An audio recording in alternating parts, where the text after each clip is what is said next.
Assalamualaikum, kembali lagi di channel Gerai Umi Akar. Hari ini seperti biasa sambil menunggu shift ngajar selanjutnya, Umi buat video part 3 dari proses pembangunan bimbel rumah belajar jenius. Sebelumnya jangan lupa like, komen, dan subscribe di channel Gerai Umi Akar agar channel Umi semakin berkembang, dan jangan lupa di share jika video ini bermanfaat bagi sahabat Umi semuanya.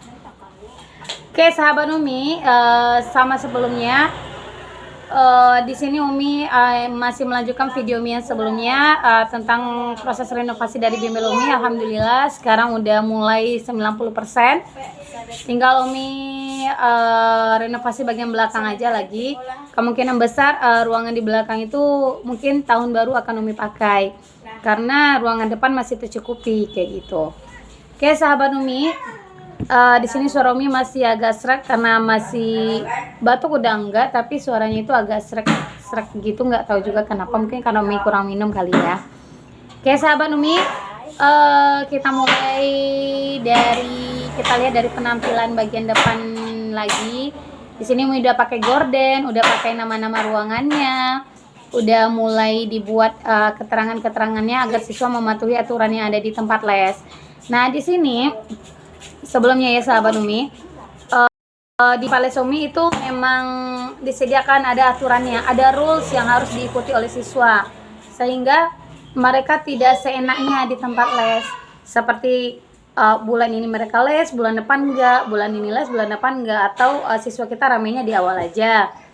Bulan depan kita pasti agak cemas gitu kan, siswanya ada atau enggak ya gitu, mereka daftar lagi atau enggak ya, kayak gitu. Soalnya di tempat les Umi itu masih biayanya masih bulanan, belum per semester atau tahunan. Kenapa biaya di tempat les Umi masih diterapkan biaya bulanan? Karena memang kita menyesuaikan dengan situasi dan kondisi dari keuangan orang tua siswa.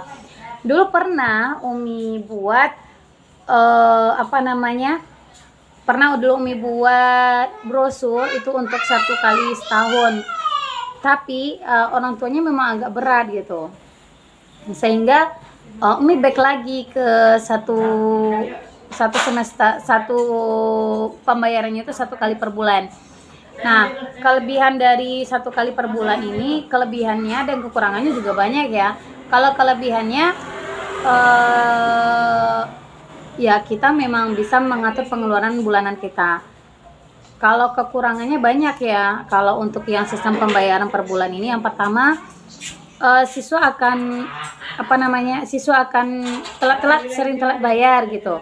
Yang kedua, kemungkinan siswa kita itu bertahan untuk beberapa bulan ke depan itu kemungkinannya itu 50-50 ya.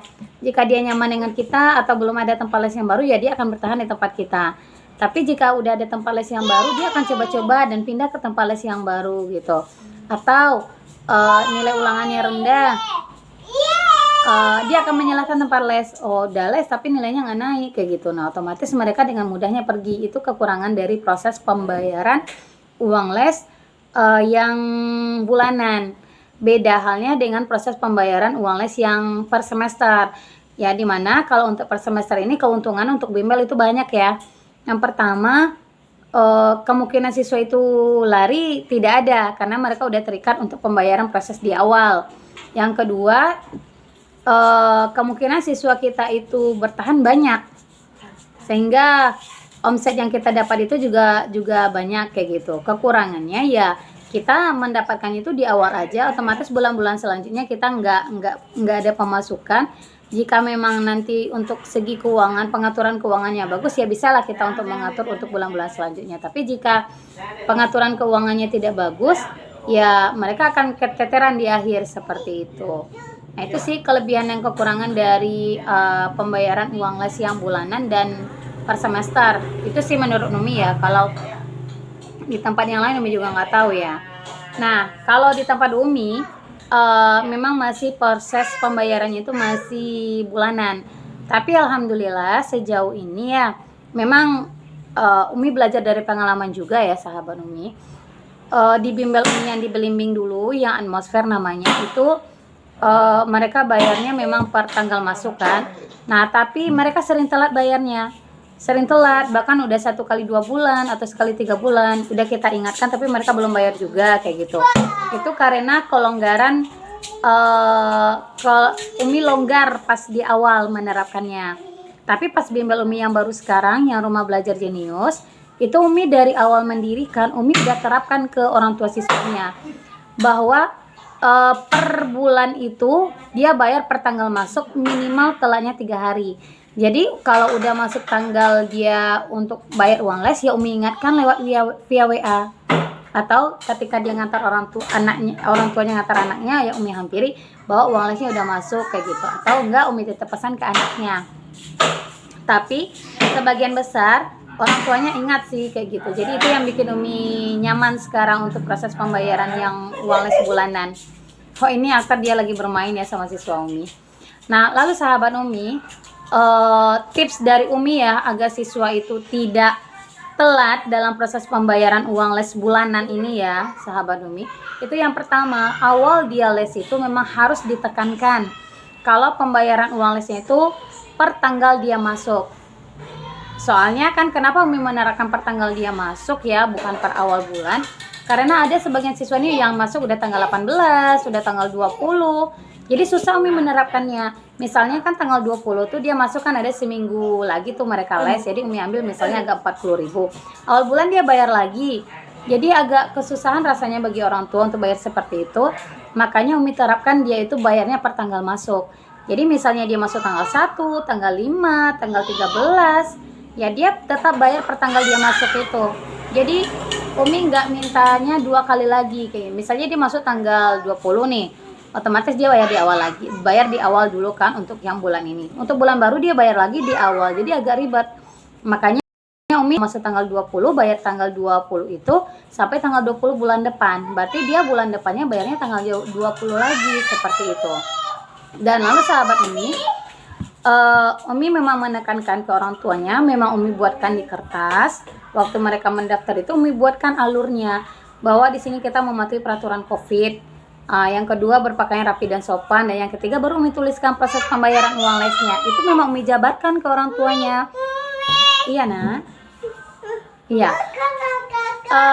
Untuk Umi jelaskan di kertas rules untuk proses pendaftarannya itu bahwa proses pembayaran uang les per tanggal masuk dan paling lambat itu 5 hari setelah jatuh tanggal. Gitu temponya. Misalnya dia masuk tanggal 5, berarti tanggal 5 bulan depan, dan kalau dia terlambat itu hanya boleh seminggu paling lama dari keterlambatannya. Kalau enggak, berarti udah kita berhentikan anaknya, enggak les lagi seperti itu. Karena kita nanti yang akan keteteran.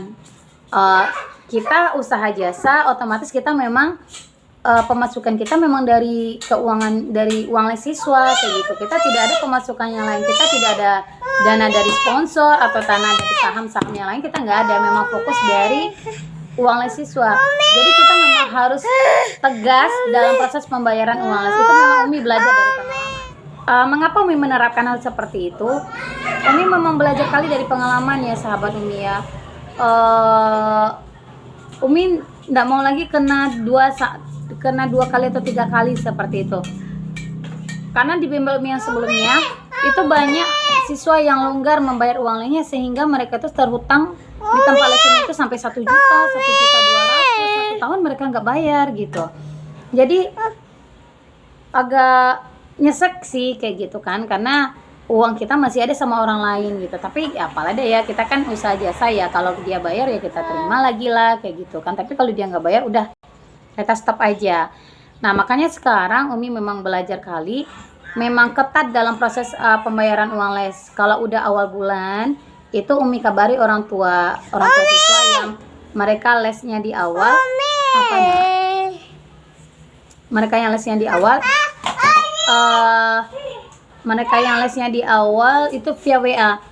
Umi bilang seperti ini, assalamualaikum mama dan bunda-bunda, karena sekarang udah awal bulan November kayak gitu atau awal bulan Oktober, jangan lupa dibawa uang lesnya ya. Nah seperti itu Umi WA kepada orang tuanya sehingga mereka ingat gitu, oh udah masuk uang les kayak gitu. Jadi alhamdulillah sejauh ini orang tuanya itu memang mengikuti alur yang Umi buat. Mereka bayarnya seminggu paling lambat. rata-rata, tapi sebagian besar mereka bayar di tepat waktu. Oke sahabat Umi, itu sedikit cerita atau tips dari Umi mengenai bagaimana cara proses pembayaran uang les di tempat Umi. Semoga bermanfaat ya sahabat Umi. Padahal di part 3 ini rencana Umi kan mau ngajak untuk yang kemarin kan Umi bilang ada renovasi yang terakhir ya. Padahal rencananya mau ngajak room tour lagi di kelas-kelas Umi. Nanti Umi lihatkan saja video terakhirnya untuk sahabat Umi semuanya gimana hasil akhir dari tempat les Umi. Semoga bermanfaat. Jangan lupa like, komen, dan subscribe di channel Garai Umi Akhtar agar channel Umi semakin berkembang. Bye sahabat Umi, nantikan video Umi selanjutnya ya sahabat. Nanti Umi pikirkan lagi apa saja konten-konten yang menarik yang mengenai tentang proses pengembangan bimbel. Alhamdulillah ya sahabat Umi, hari ini ada lagi siswa Umi bertambah. Alhamdulillah ya sahabat Umi ya. Cuman di sini Umi agak susah juga cari gurunya. Next video akan Umi ceritakan bagaimana proses Umi untuk mencari guru dengan tenaga pengajar yang memang berkualitas dan memiliki cara mengajarnya yang bagus sehingga banyak siswa yang bertahan di tempat les Umi. Oke, see you next time. Sekali lagi jangan lupa like, comment, dan subscribe. See you sahabat Umi semuanya.